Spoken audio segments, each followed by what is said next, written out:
La Fondation Malherossoux a tenu une conférence de presse ce lundi 12 février 2024 dans le but de décrypter la sortie médiatique du chef de l'État ce jeudi 8 février 2024. Au terme de cette conférence, le président de la Fondation, l'honorable Malherossoux, fait un compte rendu détaillé des rencontres des ministres de l'enseignement maternel et primaire, secondaire, des affaires sociales et de la microfinance et des affaires étrangères avec la délégation de la Fondation. Notre audience, il faut que je vous l'explique. Nous avons entendu que les filles, nos filles qui sont dans la Tonga, sont en train d'être envoyées en mariage forcé. 13 ans, 14 ans, les parents les obligent à se marier. En dehors de cela, il y a beaucoup de filles de 12 ans, de 13 ans, qui traînent les grossesses. C'est inadmissible dans notre pays. Une fille de 14 ans qui a déjà 2 enfants. Et on a expliqué aux ministres concernés, je parle le ministre de l'enseignement maternel et primaire, le ministre de l'enseignement secondaire, la ministre des Affaires sociales. Nous leur avons dit que nous-mêmes, avec nos moyens, nous allons faire quelque chose. Nous allons parcourir tous les arrondissements de la Tonga. Donc c'est pour sensibiliser les parents d'élèves, sensibiliser les enseignants, sensibiliser les élèves.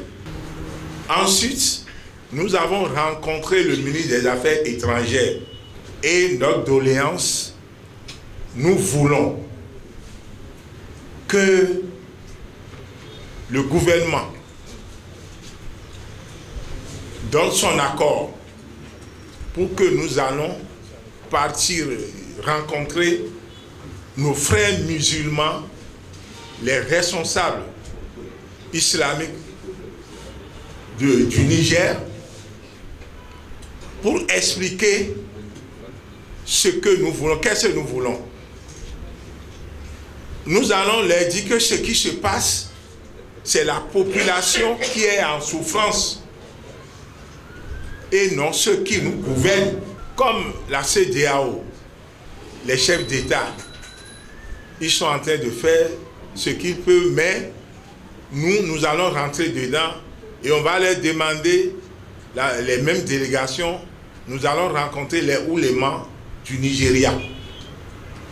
Et ensemble, ces 3 délégations vont rencontrer le secrétaire exécutif de l'UMOA et le secrétaire exécutif de la CEDEAO. Et par coïncidence, ce problème a été abordé par le chef de l'État le jeudi passé. Cela veut dire que si vous faites les choses avec un cœur, Dieu est avec vous. Un homme sage, apte à travailler pour la paix au Bénin, le président de la Fondation Malherossoux prodigue de précieux conseils au président de la République du Bénin, Patrice Talon. Je profite pour terminer, pour demander au chef de l'État, le président Patrice Talon, de garder son calme. Je dis cela parce que à la fin des mandats, on entend beaucoup de choses. Et c'est à lui de fermer les oreilles. Il y aura trop de sabotage. À une occasion de cérémonie, j'ai essayé de le rencontrer pour lui demander, Monsieur le Président de la République, vous venez de faire bientôt 7 ans et demi, et d'ici 2 ans et demi, vous allez laisser ce pays. Est-ce que vous tenez nécessairement à partir ou bien vous allez continuer? Il m'a dit, mon grand frère, ce que Dieu m'a fait, je ne peux pas être ingrat contre lui.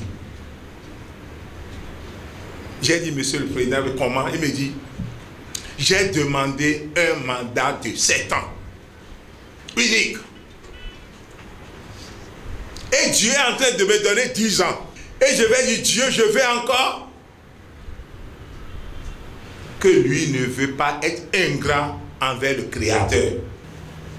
Donc, je demande à tout un chacun de nous de prier à ce que la paix règne en 2026. Toute la délégation de la Fondation présente à ses côtés abonde dans le même sens et invite la population béninoise à prier pour la paix au Bénin et surtout au cours des élections en 2026. Au nom du président d'honneur El Hadji Karim Da Silva, dont je suis son président adjoint, je vous souhaite la bienvenue. Tout ce que j'ai à vous donner comme conseil, c'est de prôner la paix partout où vous êtes, parce que sans la paix, nous ne pouvons pas venir ici aujourd'hui. Et on veut la prière. Il faut prier pour les pays, il faut prier pour l'Afrique de l'Ouest, par rapport aux situations qui se passent au Niger, Burkina, Mali. Chers frères, je voudrais, au nom de la Fondation Maria Fossou, vous souhaiter la bienvenue et en même temps vous remercier pour votre déplacement. À chaque fois que la Fondation vous invite, vous ne tardez pas et vous ne ménagez pas des efforts pour être présent. La place que mon papa occupe dans mon cœur, c'est vraiment grand.